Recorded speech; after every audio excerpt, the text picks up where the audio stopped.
In this exercise, we're going to be discussing hole and thread notes. They're very easy to use and pretty simple. So we come over to the next panel over from the dimension panel.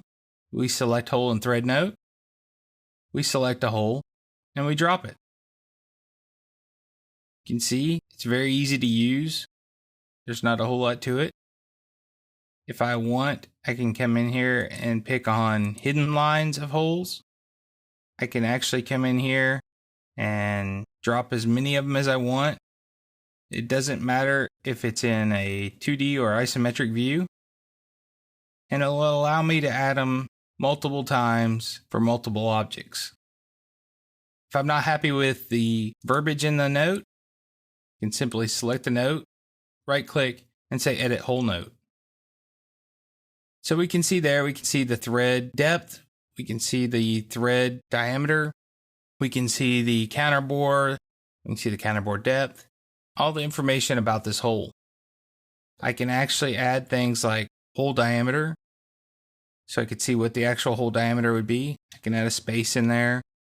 I could see hole depth. Of course, the counterbore is already in there. Counterbore depth, countersink diameter value, countersink angle, countersink depth, say quantity. How many of them is there? We can have more than one hole and it'll actually count them for us. I can tell it whether or not I want to show part units. I can decide precision and quantity.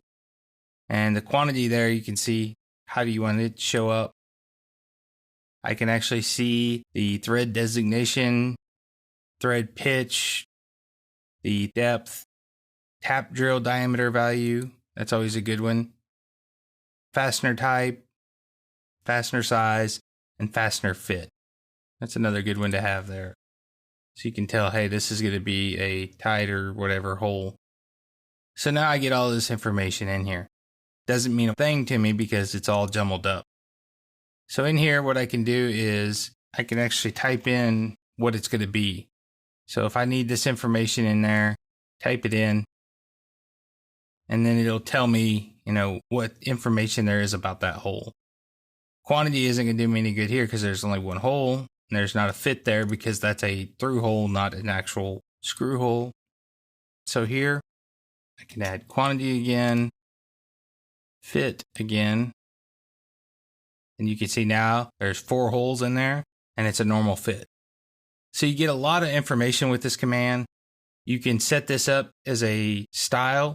So you can come up here and you can change the style to the way it shows. You can have it be a different layer if you need to. If we select it, we can actually go into the style and we can edit the style based on what we want it to say. And then we could tell it to save this so that we'll do it over and over again. We could repeat it. We'll get into styles a little bit later on, but one of the things I do suggest is if you come in here and edit any of these, don't actually edit them. Create a new style and save it out as your own. So I'd say new. It's going to be a copy of this. So instead, I would change this over to something that's easy to remember. Company name, my name. Done. So then I could change this to that style, Andy. And it would have everything in there that I need it to be. So play with the hole notes.idw. See what you can do with it. See all the notes you can add. See what it does with different notes, how it reacts to the different notes, and what you can get out of it for your designs. Think about placement of the notes. If you need to move them around, the way you move the hole notes is you grab the knuckle here and you drag that around. If you end up in a situation like this, you can actually drag it to the other side there, or you can go back through the hole. See what I did there? You go through the hole, it'll actually show it on the other side. Go back through, bring it around. Kind of like tying your shoe there. Bunny loop around. So now the arrow will be on the correct side. If you take and you move this off of the hole, it'll remember the hole. If you try to move it to a different hole, it's not going to let you. This information is based on that hole. So if you grab the wrong hole by accident, you just have to delete it and start over. That's the easiest way to do it. I mean, there's not a whole lot to creating a hole and thread note. So just drop another one in there and you're good to go.